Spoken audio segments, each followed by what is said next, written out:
नमस्ते दोस्तों, स्वागत है आपका और एक नए ब्लॉग में। आज हम आपको ले जा रहे हैं उस पवित्र स्थल की ओर जहाँ श्रद्धा और शांति दोनों एक साथ महसूस होती हैं। यह रास्ता हमें ले जाता है जानकी पुल की ओर, वो स्थान जो भगवान श्री राम और भगवान जानकी की पवित्र स्मृतियों से जुड़ा है।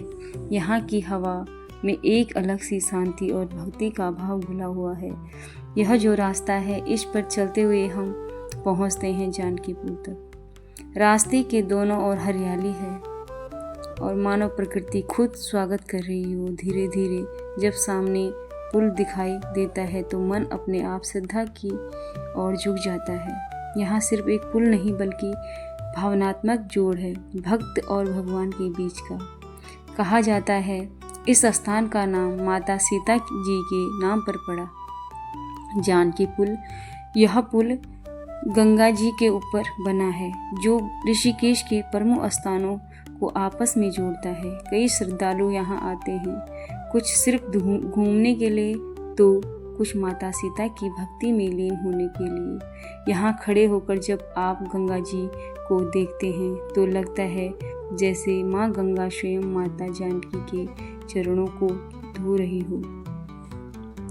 कहा जाता है कि जानकी पुल का निर्माण इसलिए किया गया था ताकि श्रद्धालु गंगा के दोनों किनारों को सरलता से पार कर सके।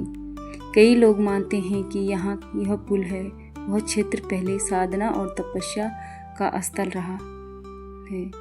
भक्ति और आध्यात्मिक का यह संगम आज भी लोगों को अपनी ओर खींच लाता है।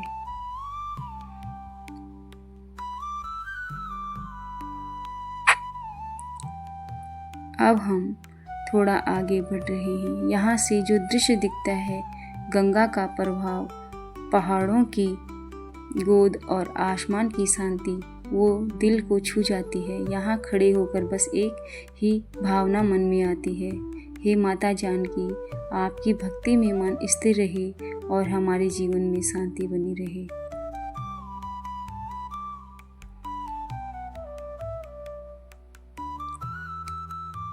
अब हम धीरे धीरे आगे जानकी पुल को पार कर रहे हैं। नीचे बहती गंगा माँ का सुर सुनाई कितना मधुर, कितना शांति देने वाला है। पानी की लहरें ऐसे लगती हैं जैसे भक्ति के सुर हों।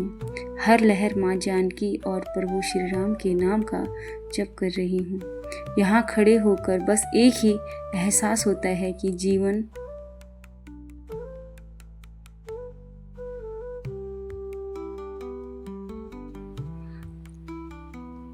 कितना भी शोर क्यों ना हो, पर जब मन गंगा के पास आता है तो मन सब शांत हो जाता है। नया दृश्य खुल जाता है।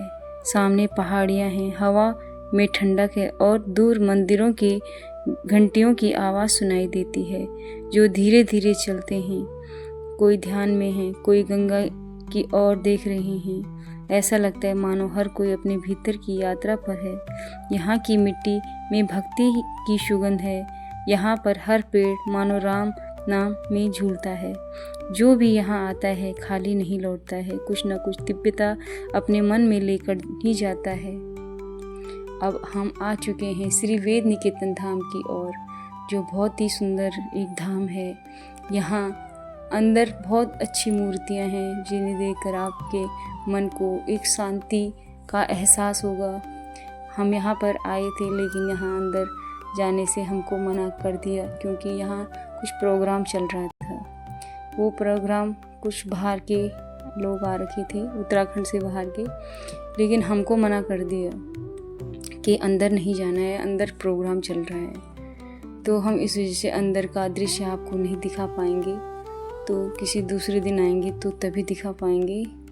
आज तो हम गेट से अंदर जा नहीं पाए क्योंकि हमें एकदम मना कर दिया कि आपको अंदर आना नहीं है, जबकि वहाँ बहुत सारे लोग अंदर जा रखे थे। तब हमने रिक्वेस्ट भी की, तब भी उन्होंने मना कर दिया कि अंदर मत जाना। तो हमने बोला चलो ठीक है।